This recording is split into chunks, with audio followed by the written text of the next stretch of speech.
Welcome back.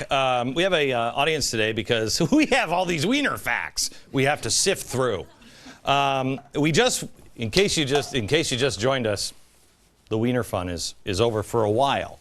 Now we're going to go to this chalkboard, which are the other headlines. There are more headlines here, and I love these headlines here. U.S. funding for future promises lags by trillions. You read that headline? Lags by trillions. In other words, Medicare, Medicaid, Social Security, we're now 61.8, but who's counting? Might be $7 trillion behind. Can anybody give an idea of how much money that is? You take every dollar, every yen, everything that anybody produces, sells, buys, anything, for an entire year, not in the United States and Canada and Mexico, but the entire world for a year, it's about $55 trillion. That's how far behind we are. Who thinks we can pay for that? Who thinks we can come up with a flying car that's going to pay for that? Nobody.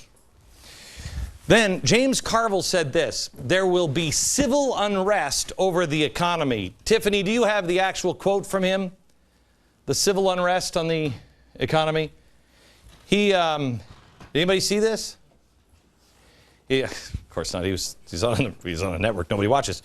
He was talking about it, and he said, civil unrest is imminent. It's imminent. Who thinks civil unrest here is imminent? Why? Everything is just so crazy, and just look what went on with the protests for the. I'm sorry. I'm so nervous. Wisconsin? Don't yes, be nervous. Wisconsin. You, me, and 2 million friends. And just, you hear people, the sense of entitlement. Like, I was going to make a comment about the wiener thing. Uh-huh. It's like it's being dismissed. He has no responsibilities. What is this? It doesn't make any sense. Poor choice. How are we? This is what we're teaching our children. It's like an entitlement society. Mm-hmm. That drives me crazy, and I get scared because.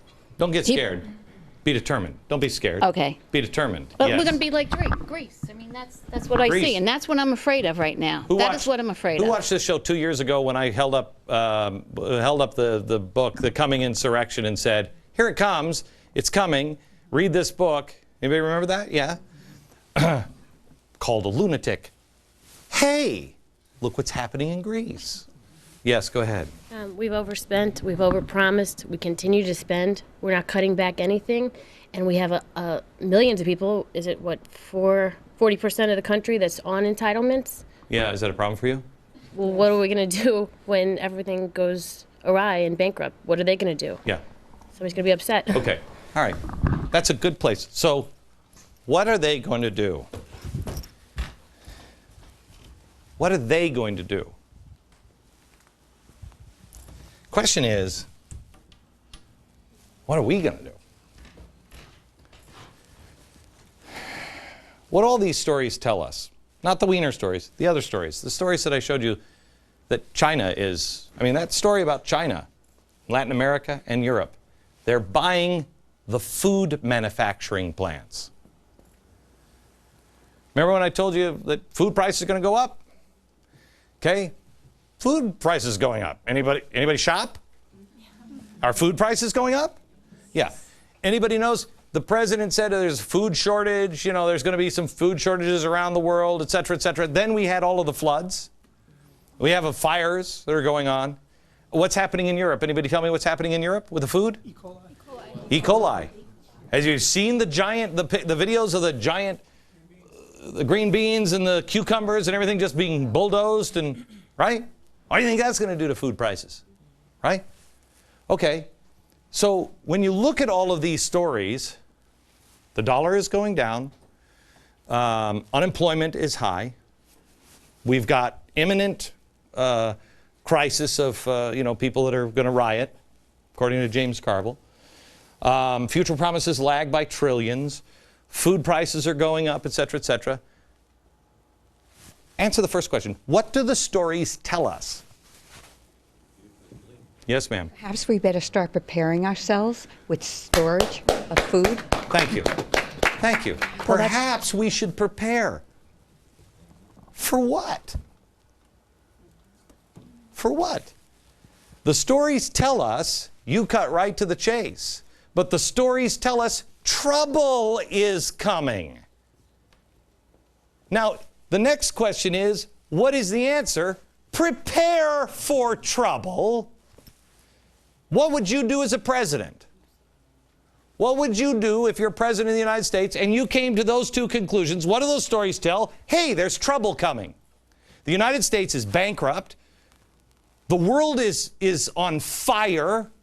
There's food shortages coming. We have energy shortages now. You're president of the United States? Anybody, what do you do? Stop spending. Stop making promises you can't make. Stop printing money. Okay? Yes, ma'am? Fiscal discipline. Fiscal discipline. Christina? You warn and you tell your people to prepare. Stand up and say this. Look at everybody and say this. What do you say? You warn your people and you tell them to prepare. You warn your people and tell them to prepare. Have you heard anybody say that in Congress or in Washington at all? I warn you, prepare. Why do you do that? You do it because it's your job to protect and defend the Constitution of the United States. We're going to start there next.